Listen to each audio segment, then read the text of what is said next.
to download the Zingo TV app on the app stores of iOS and Android. When you download, make sure to rate, leave a comment. Both apps are free. And one more thing, Zingo TV is also available on Google Chromecast, Amazon Fire TV sticks, Roku sticks, and all smart TVs 2016 and forward. And without further ado, let's roll.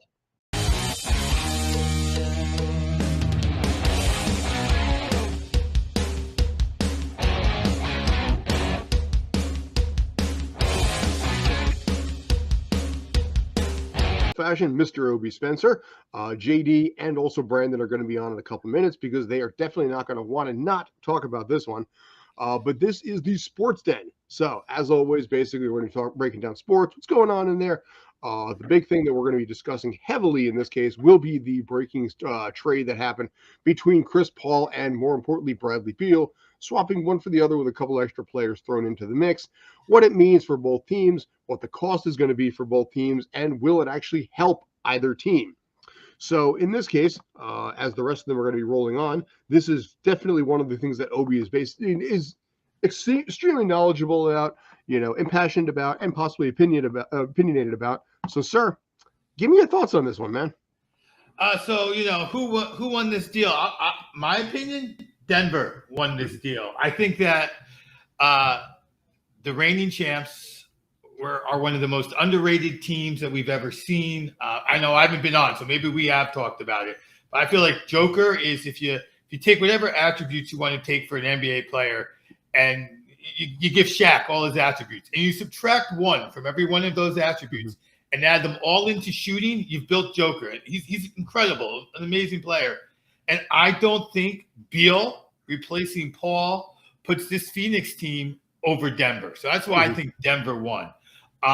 Overall, I do think it improves Phoenix marginally, which, is hard to do. Phoenix is a great, great, great team. So let me not act like Phoenix can't go ahead and win it with Paul. They can certainly win it with Paul. They can certainly win it with Bradley Beal as well. I just don't think this was a big enough increment because when push comes to shove, next year, come the playoffs, I'll take out a coin and flip it in the air. Heads, the great Kevin Durant plays. Tails, he doesn't play, or we realize he is an aging superstar and not a superstar anymore. So that's why I think Denver won this deal. I think that this was not a big enough move to make Denver afraid. Welcome, JD. Yes, welcome, JD. So I'm going to throw this question at both of you guys right now. Do you feel that maybe Phoenix made this as a little bit of a panic move? After what happened last year, do you think maybe it was one of those things that you just kind of just grasp, cling, and do whatever you need to get back in? It's definitely, I wouldn't say panic move, but there's definitely a bit of desperation in here, especially as Chris Paul came up short in the playoffs yet again. They got blown out in Game 7 again. They fired their coach. They also have new ownership who is trying to put their stamp on things. So this move is surprising because of the numbers involved. But I've brought up on shows before about how these supermax contracts, or as I will call them now, stupid max contracts, basically are so big and overpriced that these players can only be traded for each other. That's why you have the same few players in all of these trades. Chris Paul, John Wall. John Wall has now been replaced by Bradley Beal. The Clippers, Houston, Phoenix, Washington are always involved in these because these are the teams that are still dumb enough to keep handing out these deals to players that don't deserve them. And Durant has come up in these trades a few times, I think, in some of your conversations about this topic. Yes, Ben Simmons as well. Yeah, and Harden. That was the other thing. Harden was another one. Yeah. So, I agree. And that's why I guess, to me, on that exact point, there is one player who I think is one of these, I'm going to use your term, stupid max contracts, who, if they can get to move, can make a difference. And that's Lillard. I think Lillard is still good enough that if one of these teams makes the trade for him, let's say Harden for Lillard or Beal gets moved for Lillard, Lillard ends up on Miami, as has been talked about. He, I think, is that guy who is significantly better than the rest of the guys at this pay scale who are movable that we're talking about. And again, so if that had been the deal, I think then I'd say Phoenix made a deal that matters. I guess the one thing I left out, which JD did bring up, is maybe Beal won't go down in the playoffs as Chris Paul has done basically his entire career. So Beal has more availability than Chris Paul does. But again, I still just think that this Denver team that we saw, Jokic has been the best player for 3 years. And I give him another 2 years, maybe 3 years of being the best player in the NBA. So I'm not I think, like I said, I think they're marginally better, but it comes down to what JD said. You can't move a superstar in this sport like you can in baseball because of the contract structure. So you put two big names out there. It sounds great, but really what changed? And the other thing is that we don't know what Bradley Beal can do in the playoffs because he's never in the playoffs because the Wizards are garbage every year. So we really have no idea about what will he be like in the clutch or in the playoffs because he has no experience with that. Yeah, and with a lot of these teams, because they have the one player taking up so much cap percentage, they're lone wolves, and you usually do not get success with one team dominating like that. The only contract of that type that has been successful was Steph Curry. That's because the Warriors have the money and essentially don't care about the salary cap and can spend as much as they want in luxury tax money. And Steph Curry is one of the best players on the planet. Players like Bradley Beal and James Harden, not so much. No, 100%. If you pick the right guy for your supermax contract, you're okay. But it's got to, it's not like the NFL where you can say, running backs don't matter, but Saquon is better than most other running backs, so I'll franchise tag him and pay him as much as I possibly can for 1 year and get away with it. Or I'll pay my quarterback a lot of money. But in the NBA, I mean, it could not – our boy Brandon could have shown up at a better time. Right now, Miami's the team not doing this, and they're the best team consistently over the last 4 years in terms of the results they're getting. So – if they're the ones who land Dame Lillard, like I said earlier, well, we're all scared in the East, especially me. But I think that's the point that JD's making, and I agree with it. If you're going to throw the Supermax, you better hit the right guy. And that second-tier player, when you pay him, either suck it up and be old school Steinbrenner, new school Golden State, or you're done. You're going nowhere in terms of winning. Maybe you're making money, but you're not winning. Go for it, Brandon. All yours, sir. Yeah, no, this was very funny, this whole thing coming down, because I was at work and I had heard that this trade was happening, and I go for East or West, East, and I'm thinking through, and I'm like, this was the Bradley Beal trade. It kind of just one of those things that came out of left field, and I said this in our group chat off air earlier, that between Westbrook, John Wall, Chris Paul, now 3 of the most overpaid or paid the highest paid point guards probably within the last decade or so have all not necessarily been traded for each other, but their teams have essentially traded those contracts around. And it's kind of now been this full circle merry-go-round where all 3 of those players have now been members of the Wizards, Rockets, and Clippers. So it's kind of very funny in that kind of symmetry of it.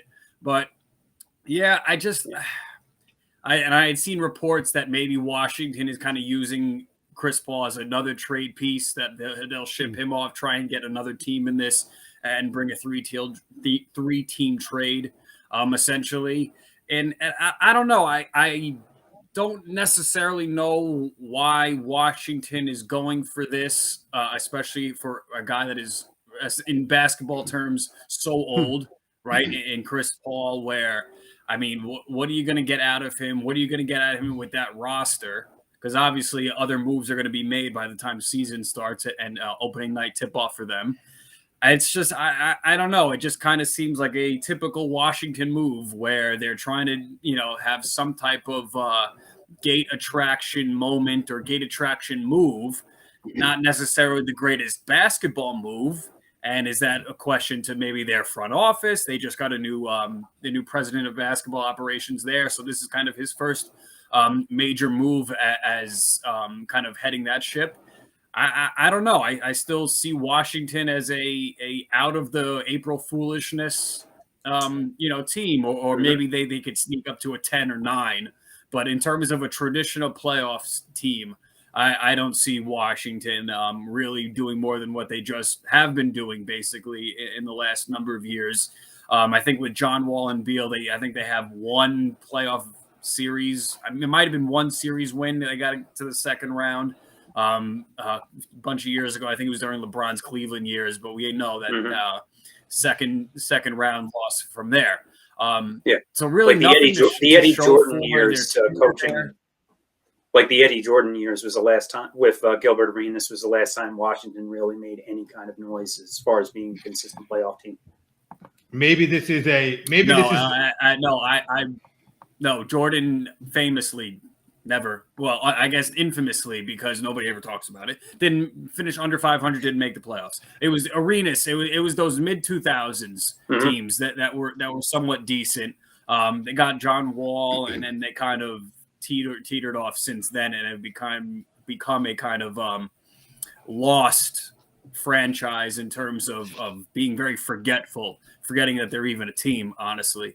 And you had Bradley Beal there. That was kind of this that you mentioned before, this kind of Damian Lillard type figure where you're that style of player. You're loyal to the team and you're kind of doing your thing, but it's not.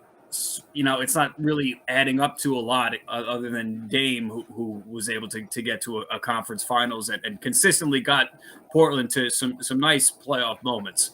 But then the Phoenix aspect of it to now have a team that is so, first off, you have the most incomplete team in terms of having so many roster spots empty that you have to fill.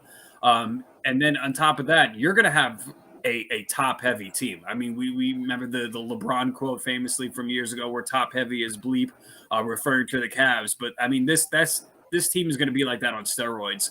And to have that amount of money put into that little amount of players, and now to have to fill out a roster with that, I think that's going to be very difficult. But, I mean, they seem to have some smart guys in Phoenix, but we'll see how it plays out on the court. We'll see what Phoenix does with this trio now. I know there's kind of some of these super team CBA rules that they're kind of going back and forth on, and I don't know. In terms of that, I don't believe in restricting teams from adding whatever players. It's just at that point, what does it look like? What were the optics of it? It's hard for me to tell a team that you can't go get a player when that's what you do. That's half of your business, is going out and getting players. But we'll see how this plays out. We're very far and away from training camp starting, let alone the season. And we'll see how these teams shape up, and we'll see what other moves are made. So, in your opinion, I'm going to basically start with Obi on this, Brandon, and then I'm sorry, Obi, JD, and then Brandon on this one. If you look at this trade, apples to apples, who won? I think apples to apples, I would rather have Beal than Chris. I can't make it through the playoffs, Paul. Apples for apples. Now, one of the things that Brandon stirred in my mind, what is Washington doing? What is Washington doing? Maybe this is a process type move, right? They're going to start the process. They're going to bring in Paul. Listen, here he is. He's a point guard. He's older. Maybe they just are ready. We're going to put him right onto the coaching staff, and that's how we're going to build this team. We're going to get him. We're going to make him love it here, and he's going to be our future coach as we lose for a few more years and start to generate draft picks, and maybe that's the plan.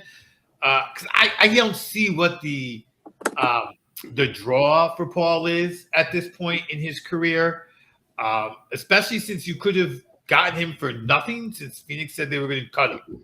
So I don't quite get it. Maybe they did Bradley Beal a favor. Bradley wanted out. This was the best they could get for him. Again, I'm with you, Brandon. What was Washington thinking? Why would they even take Paul? Because I think Beal's the better player at this point in their careers. Just flat out, I think Beal's the better player. JD? As I look up the contract numbers, I say Washington wins this. Why? Because Washington only has one more year guaranteed that they have to pay Chris Paul. Just like the Harden for Simmons deal last year. That's exactly what this is. That one we've talked about more than a few times. Yeah, go ahead. Sorry. Right, but where the Sixers won that trade just by getting rid of Simmons in his future years. Issues with Harden notwithstanding, and we'll see what happens as far as his contract moves this offseason. But Phoenix is now on the hook for 4 years of Bradley Beal until they can unload him for the next stupid max contract trade, with whatever draft picks going back and forth to sweeten the deal. But Chris Paul has 1 year guaranteed, according to Spotrac, has 1 year guaranteed at $28.4 million, and then a partial guarantee for 30.8, where it's 30.8 total, 15.8 guaranteed for that's or actually no, wait, sorry, I'm reading this wrong. So this upcoming, basically they're on the hook for this upcoming, the partial guarantee is this coming season, 23-24. And then he has a non-guaranteed $30 million option for 24-25. So really they have 1 year of Chris Paul. Eat it for a year, and then you have the cap space for the rebuild. Heck, if somebody's desperate enough, you could flip him at the deadline for draft picks or something. This is how you clear out cap space when you're doing these kinds of deals. It's the same few players being traded for each other, but it's just okay. Can we get a few years off of this by trading for a player towards the end of his contract? That's basically why John Wall kept getting traded, was for the same towards the end of his deal, even though he really barely played the last 3 years, was for that. So I say Washington wins this deal by getting the cap space sooner. Bradley Beal on the court might be better at this stage of the career, but the Lakers have put 2 superstars and a bunch of scrubs because that's all they could fit under the salary cap. So apparently Phoenix is trying to see what they can do with three of these insane contracts. Yeah, but the problem is with Phoenix, essentially you have a bunch of Robins and Nightwings out there that are kind of by themselves, that don't have that real, essentially that Batman alpha where, yeah, you can do that with LeBron and Anthony Davis because that's LeBron James. Yeah, you have Kevin Durant that's as talented as anybody's ever been in the league, and Booker and Beal can shoot and play with anybody. I mean, in terms of the playoff weight of the shoulders, I mean, all three of them, I can see them crumbling very easily. It's going to be. I mean, what have they done? I mean, Beal, I would say not so much because the opportunities in Washington weren't there. So that's maybe more of an unknown. But what was known is that when he did have that dominant guard next to him, or that dominant player where he could step back and be the two, that's a recipe that can be successful. It's just obviously the one in John Wall and that Wizards team can only do so much. But if you put Beal with this into now this trio of players with Booker and Durant, yeah, you that talent wise and X's and O's wise is a recipe for success. It's now just the mental between the ears aspect that needs to be figured out. You'll have a full season to get through it. Hopefully the injuries stay away from this team, and we'll see what they can do. But they seem to be putting all the right pieces, because you have your 3-point shooters. You have Ayton in the middle. We'll see what they do with him. A lot of people think he's very soft and really not that great of a big man. But if he's going to be that no more than a 4 as a fourth option, again, with another year of going through this and hopefully getting mentally hardened, it could go right for them, and Phoenix can get back to the finals and hopefully win it. Well, not for me, hopefully, but for them, hopefully win it. So I think that, just taking everything that everybody said, to me, what I'm hearing here, taking my own opinion and what the two very smart gentlemen below me said, this is one of those great deals that's a top. Like, this is Washington's getting out of some money, freeing up space sooner than later, and Phoenix is getting a player who's probably better than the guy they had. Now, I think the big issue for Phoenix is what Brandon said. I think, Brandon and I, for years now, have been talking about how Durant can be the best player on his team, but he's never going to be the leader of his team. That's Durant. He isn't that full package type of guy. Where Chris Paul was the leader of a team without being the best guy. So what Phoenix has said is, in my opinion, is, Devin, this is your team. You're the leader now. You had a great playoff run. You're A. You may have a better player next to you in Durant, but he is player B. It's your team, and we're going to get you another guy who can peg some threes in Beal. So that's what it is. But Durant can be a little unhappy about not being that number one guy. He wasn't happy when Westbrook was the team leader, even though Durant was the best guy. He wasn't happy with Green being the team leader, even though Durant was the best guy. And when he was the team leader with Kyrie and Harden, the team fell apart. So, Durant has to get behind, I'm not the leader. I'm the best player, which is a strange thing in the NBA, but it's the reality of that team and the way it's built. And so that's what they have to figure out. And that requires coaching. That's where you wish you had Spoelstra or the Zen Master or Riley or somebody else on the team to make it so these guys can do that. There's going to be Who's the Suns coach now? I didn't see who they hired after getting rid of Monty. If somebody said the name, I would remember it. Nurses in Philly. Yeah, he's my coach. Frank Vogel. Okay. Oh, another empty suit. Okay. Yeah, just a guy who he made one great defensive play against LeBron. LeBron still scored the basket. I think that was the team that could. That's a team that's going to need a great coach just to manage that. This guy's in charge, and this guy might still be our best player. Again, I still think it's Denver's to lose at this point. Like Brandon said, Ayton is a guy you can trade for 2 players. You can get 2 for 1 for role players and depth, and even that roster out a little bit. Yeah, depending on what team you work with, maybe you can get 3 players. I definitely see the Suns doing that between now and the start of the season. How do you fill out that depth? That's one way to do it. Yeah, look, it worked for the Lakers trading Westbrook for a bunch of guys. They had the best record after they traded the NBA. They were a formidable team post that trade, and so when you are that top heavy, if you can find that exposable piece to just get some guys in there, just more bodies who are better than average but not great, just enough guys to make a difference, it can work out for them. But again, they better do that before I take my tack off of Denver. So you're still standing that Denver won the trade, not either one of the two. Yeah, I still think that Denver won the trade because it wasn't for Lillard. Yeah. For Lillard. Brandon, who did you decide won this trade? And by the way, also, let me see the shirt you got on, too. It is the Bobby Boucher. So basically, you got one fictional sports team. I've got the other fictional NFL team today. We have 2 movie jerseys. Yeah. Same colorway. Except the only difference is yours doesn't smell like your mother-in-law. No, this was pretty new.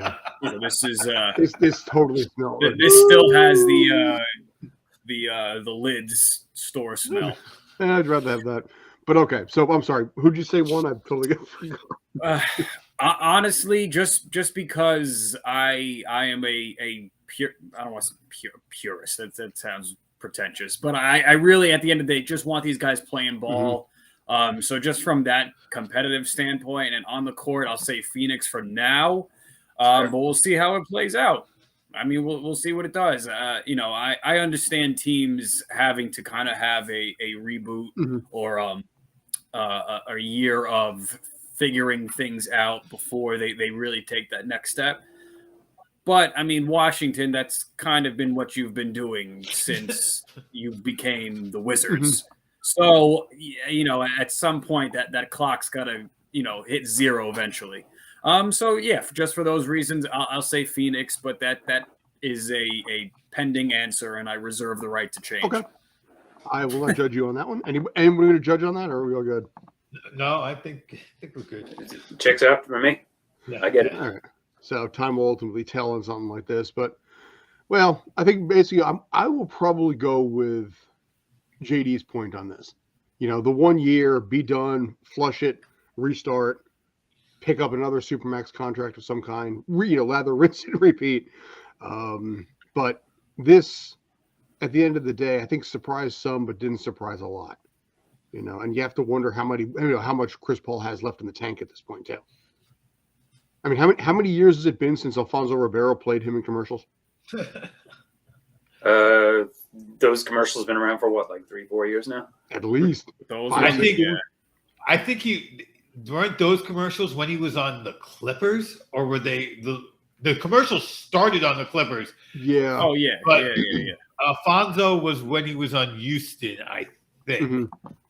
But yeah, so he's been on the Clippers, Houston, and now Phoenix, and he's made strong playoff runs with all three teams. And that was before he didn't get traded to the Lakers. I mean, this guy's long in the tooth. Don't question it. He's 30. I think he's 39, 38, 39. Yeah, that's what I'm saying. That's pretty close to the same age as Alfonso Ribeiro almost.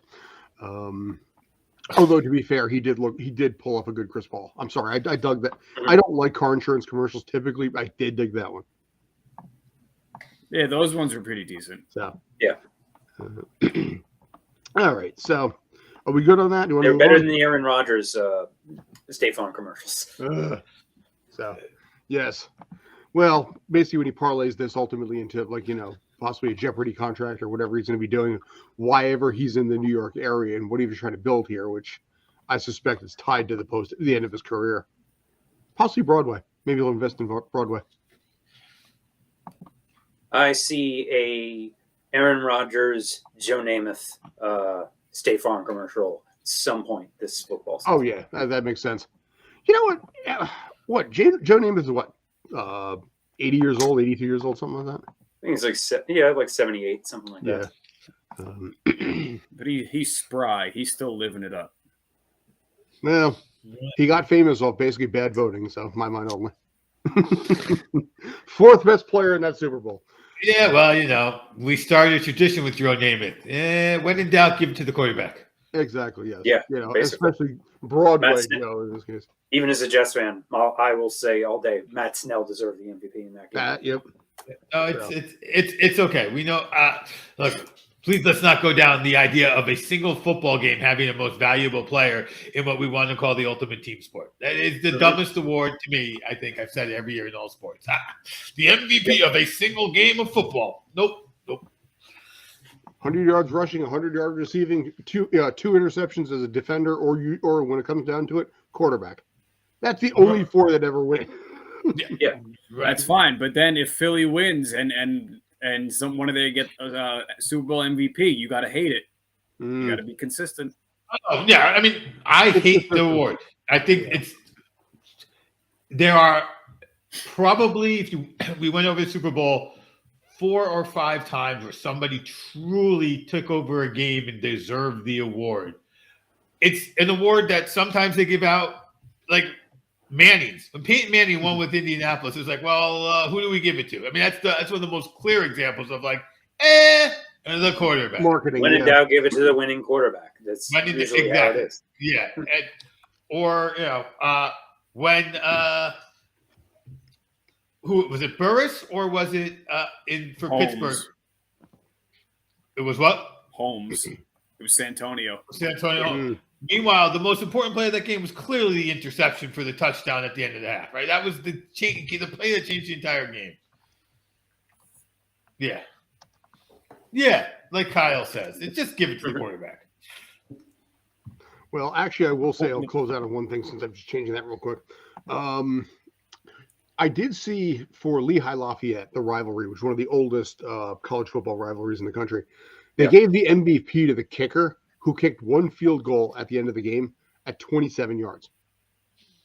And it was like the guy that had, basically had the interception in the end zone to keep his team from actually the game-winning field goal. He didn't get it in his final game. The kicker nailing a 28-yarder. That dude's your MVP this time.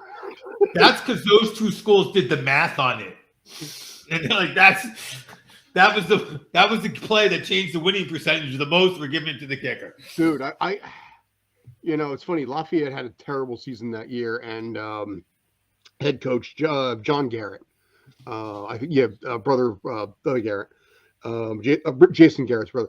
They treated that thing like a Super Bowl win, even though they only won 4 wins the entire season.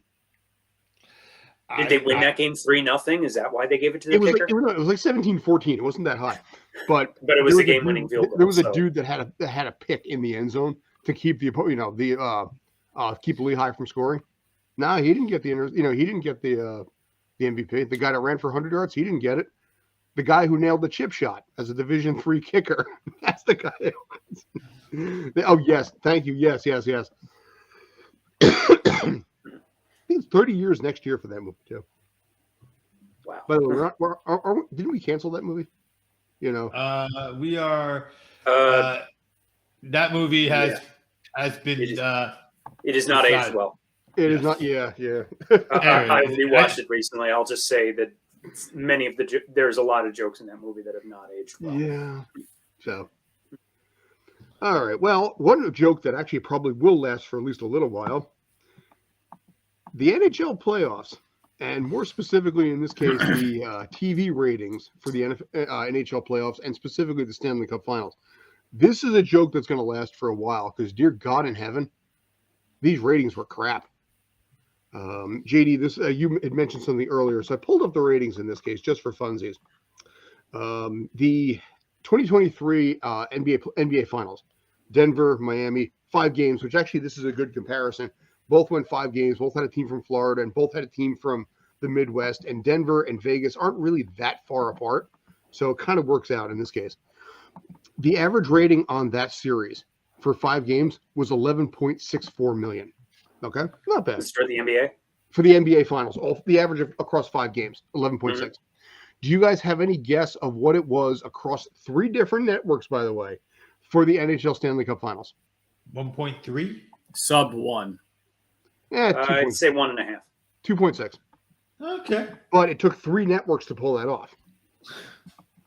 So in this case, all of which are on cable, so it's not really an even up comparison. Well, here's the funny thing about it, 2.6.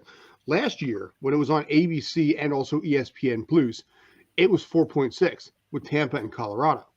So what's funny about this is I'm scrolling through the best ever ratings for the NHL the Stanley Cup Finals was 2013. The Blackhawks and the Bruins went 6, averaged 5. What's that?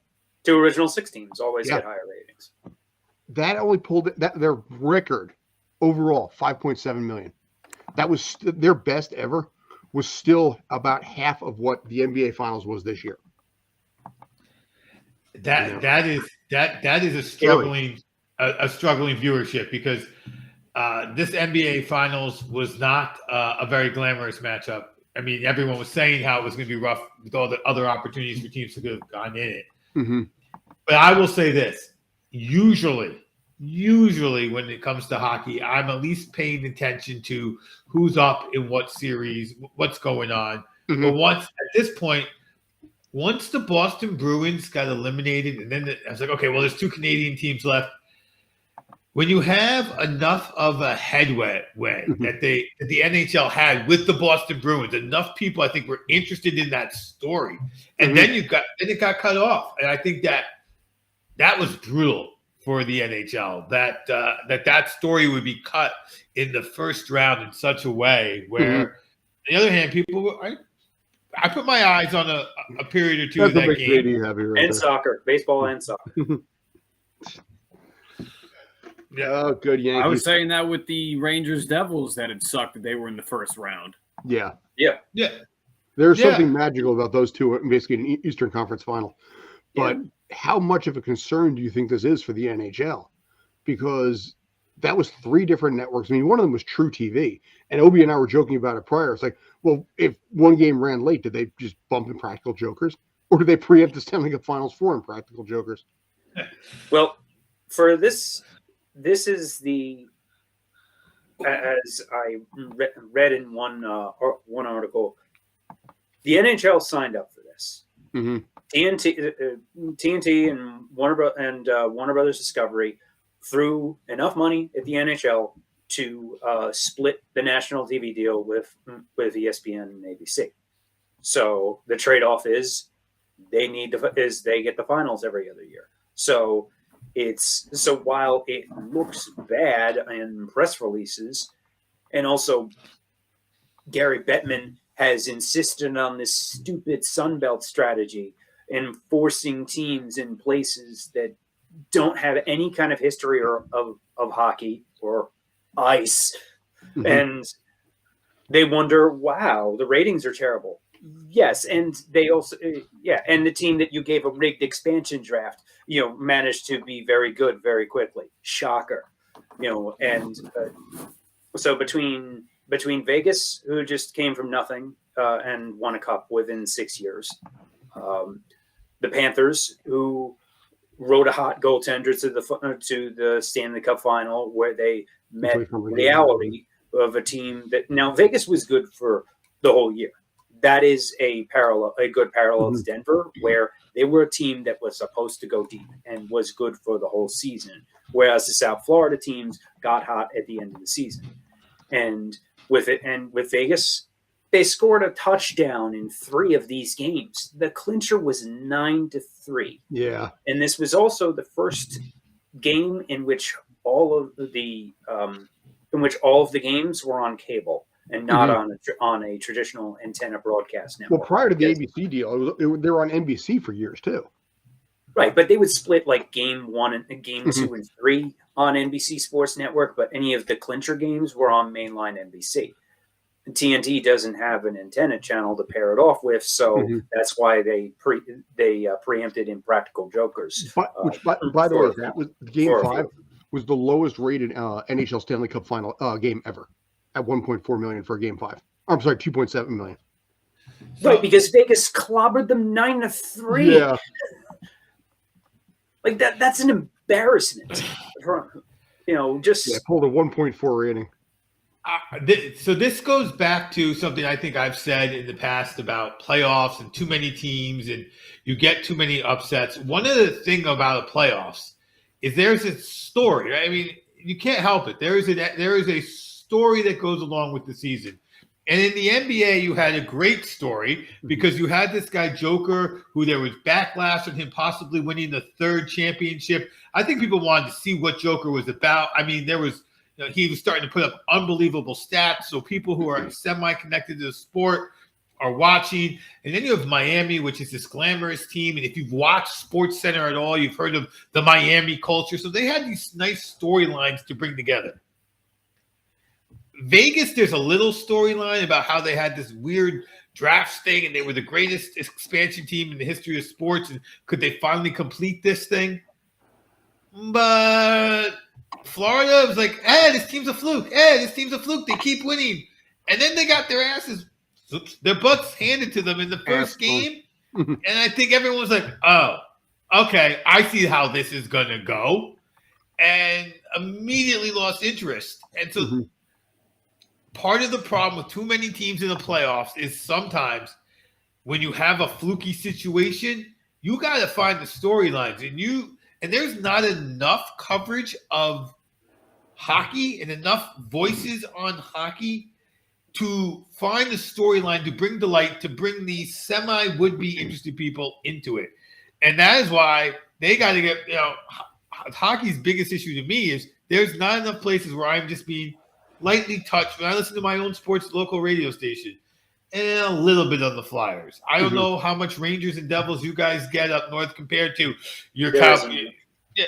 So only in the playoffs. Yeah, and it depends on the show you listen to, on the host. Yeah. Mm-hmm. So if there's none of that, Boomer will talk about hockey in the morning show since he's a hockey fan. Okay, so that's and related to one. That's the other key thing about all sports is there's got to be some groundswell of just here's the story that's happening into the sport. Here's just a little teaser every little bit of time. So you're like, oh, what's going on? Like I knew about Boston. I was interested in Boston. But that was one of the 16 teams, and they went out in the first round. And then what was this was the chance that this is going to be one of the greatest teams of all time, and now it's eliminated. Now, if you had a 4-team playoff, or you increase their chances of going longer and keeping that team involved. So that's the NBA playoffs are known for being particularly hectic. I don't think they're as hectic, technically speaking, as baseball playoffs, but still their unpredictability creates situations where you can't have a storyline that goes and can drag casual fans in.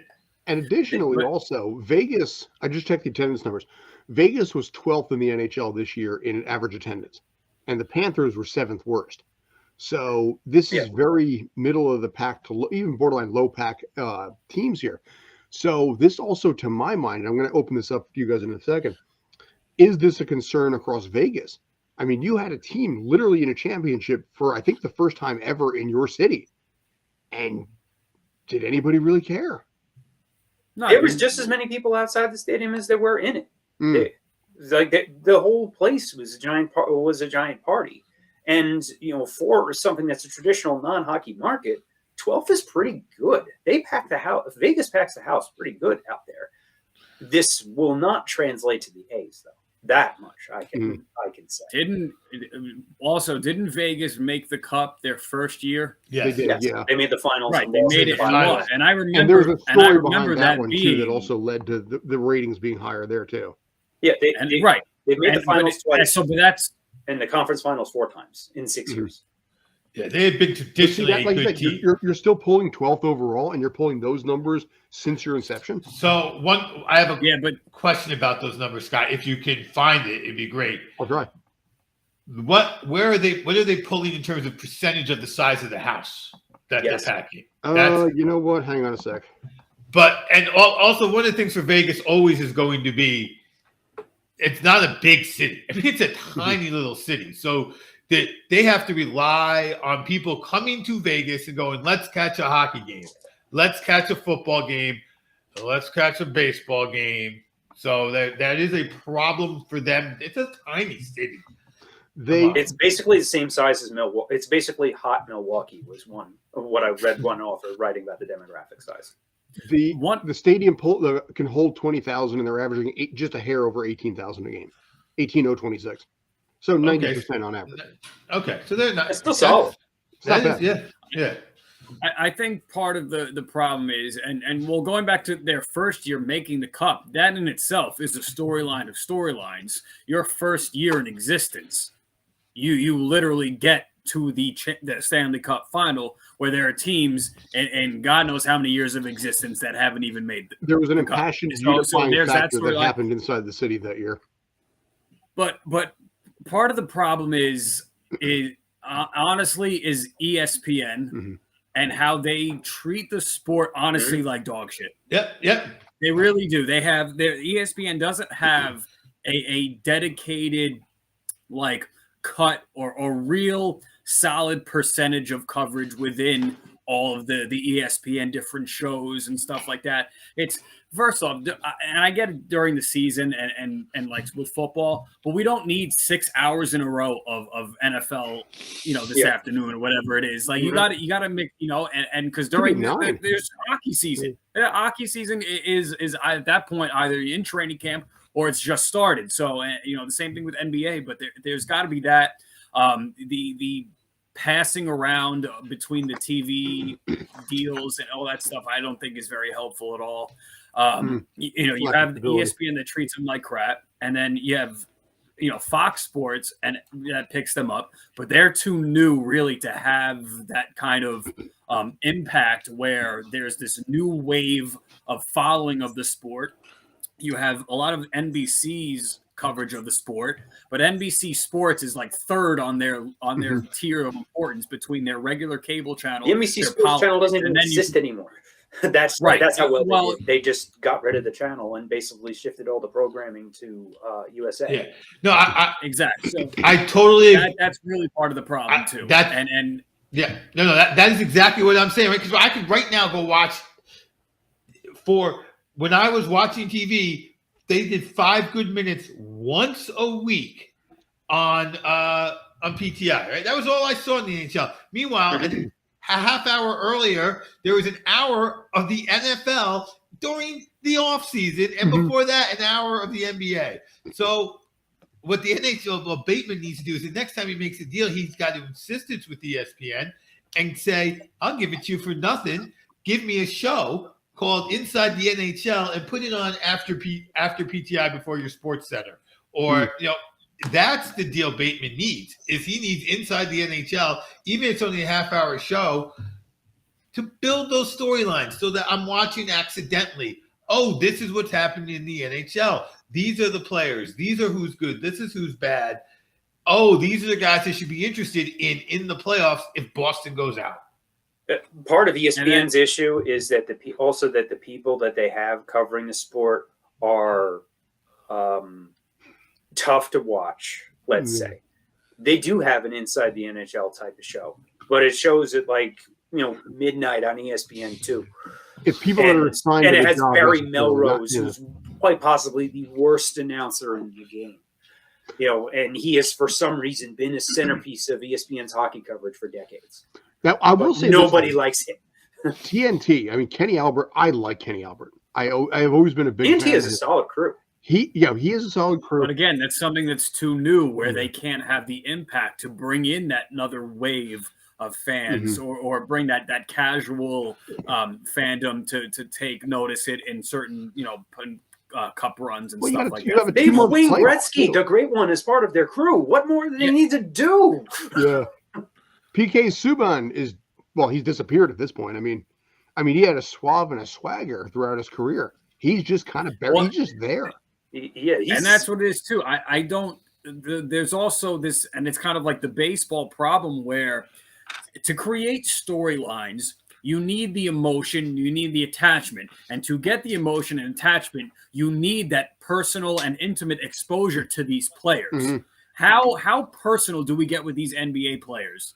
How personal do we get with a lot of these NFL players? Obviously, it's not so much because there's that many more players, but you have to do that. In baseball, you still can, but hockey, obviously, it's tough because even with the NFL, the masks come off sometimes. It's not completely covering so the NFL or the NHL needs more of that personable marketing thing that really baseball needs as well. And all of that, you put it in a blender, and that's all of these issues are why the NHL has those numbers that they have, the ratings and stuff like that. They should get rid of the helmets then. Just go Craig McCavish. I'm not saying that. No, but you gotta be able to make some type of moves around that to really, because being honest, and this is not just Vegas. This is even a lot of guys on our own teams that we like. We see guys that look like this every single day of our lives. We necessarily don't see with baseball or with basketball and football, they're like overpowering, right? They're tall, they're huge, they have a lot of the flair. NHL guys are a lot of your everyday guys that just happen to be professional hockey players. Yeah. So that I think that's all part of it. And a lot of them, frankly, aren't that interesting of people. Right. I saw there an isn't interview. much to market because they don't say much. They are very vanilla. Yeah. A lot of Europeans have Well, you gotta saw- find the guys. I don't know. Yeah, I saw an interview with Shaq the other day, and he's like, "I Their have marketing departments. Shaq is Pay people to do I that. saw an interview with Shaq the other day. He's like, there are kids who come up to me who are not old enough to have seen me play, and they know who I am. the general.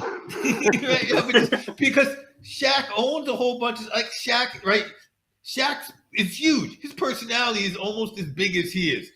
And you're right. Like, honestly, the last hockey player I could think of that made an impact on me is Eric Lindros.